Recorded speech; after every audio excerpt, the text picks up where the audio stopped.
Hello everyone and welcome to another training video. So we are continuing our air traffic control communication training, and today we're going to be talking about VFR and IFR, that is visual flight rules and instrument flight rules.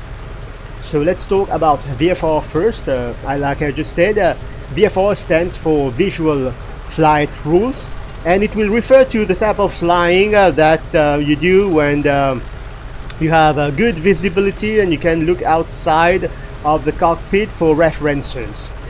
Having said that, it does not eliminate the need for instruments, and especially, as already pointed out in many of my training videos, when you are in a desktop simulator, there are many things that you don't feel, like when the aircraft is gaining or losing altitude, or when the aircraft is banking to one side. So you also need your instruments when flying VFR in desktop flight simulators. Now when it comes to the instruments, of course the most basic one will be an attitude indicator, so that you know if you are nose up or nose down, if you are banking, that kind of thing. A heading indicator, airspeed indicator, an altimeter, you know, a vertical speed indicator, that kind of thing. We've already covered this in previous training videos. So the most important thing when it comes to VFR is maybe to retain that you need to have good visibility. Now we will get into more details when we will be covering the different types of airspace, because when flying VFR, of course there are rules. That's why it's called visual flight rules, and we will get into those specificities when we will be covering the different types of airspace.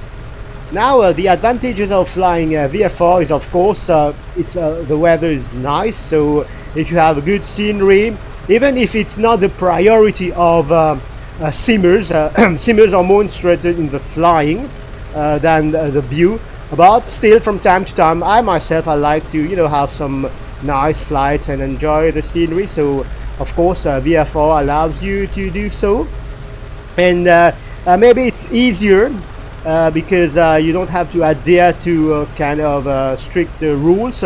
Having said that, there are still rules to follow when you are flying VFR. And also you don't necessarily need to maintain contact with ATC. You can fly an entire VFR flight without talking to ATC at all. However, there will be situations, VFR or not, you will need to communicate with ATC. And of course even VFR, it has its disadvantages. Like for example, if the weather is bad, you will have to wait for the weather to be suitable for VFR flights, and then you will be able to fly.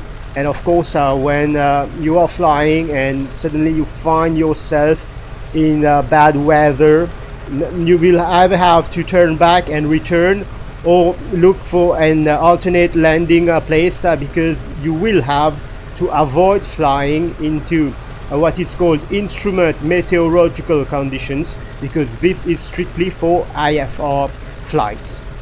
And also, since you won't necessarily be communicating with ATC, it is your responsibility to monitor any traffic around your helicopter and avoid them. Otherwise you might encounter what is called mid-air collision. Now let's talk about IFR. IFR, it stands for Instrument Flight Rules. Now, of course, instrument flight rules means you need to be proficient flying your helicopter using your instruments, because not always, but most of the time, instrument flight rules will have you fly into clouds or into areas where you have a low visibility.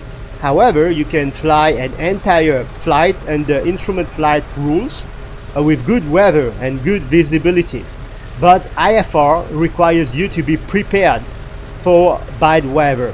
And of course, there are situations when even if you are under instrument flight rules, you won't be able to continue with the flight. Those are extreme conditions that will put your helicopter beyond what it's certified for. Now, of course, the advantage of instrument flights is you are able to fly as long as the weather is not extreme. You will be able to fly whether the weather is good or poor visibility, it's cloudy, you will still be able to take off and complete your flight.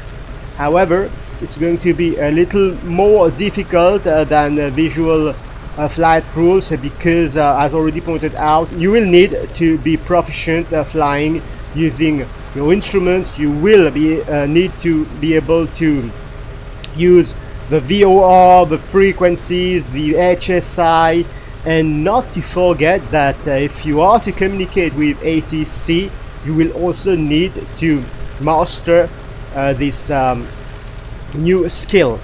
And most of the time you will have fast radio communications because the controllers, they are not only talking to you, they are talking to all the other pilots in their control zone, because remember that sim is real human controllers and pilots, so you also have to take this into consideration.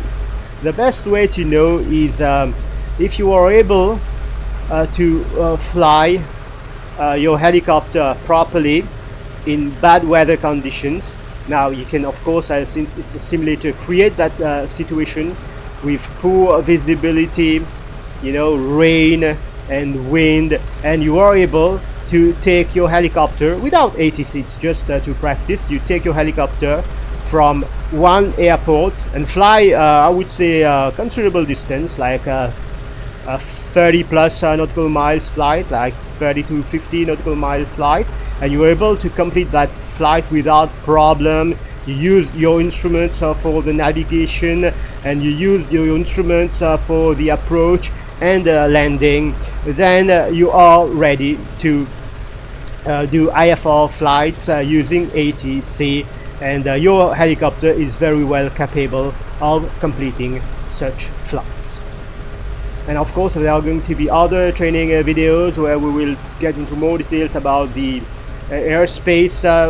You will need that knowledge, and of course the meat of the training is going to be the actual communication with ATC. So make sure you follow all those training videos progressively. Otherwise, if you skip a video, you might not get everything that will allow you to conduct a nice and pleasant ATC communication flight.